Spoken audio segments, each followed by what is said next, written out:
পবিত্র রমজানে মসজিদে ইফতারি করার দৃশ্য চিরচেনা। প্রায় সব মুসলিম দেশেই প্রচলন আছে মসজিদে ইফতারি করার।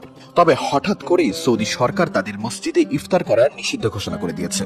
কোনো শরিয়াহ আইন বা ধর্মীয় বিধিনিষেধের কারণে নয়, মসজিদের পরিচ্ছন্নতা বজায় রাখার জন্য দেশটির কর্তৃপক্ষ এমন সিদ্ধান্ত নিয়েছে।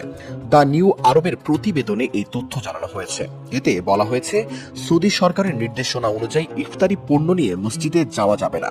মসজিদের পরিচ্ছন্নতার কথা বিবেচনা করে গত সপ্তাহে ইসলাম বিষয়ক মন্ত্রণালয় এক নোটিশে এই তথ্য জানিয়েছেন।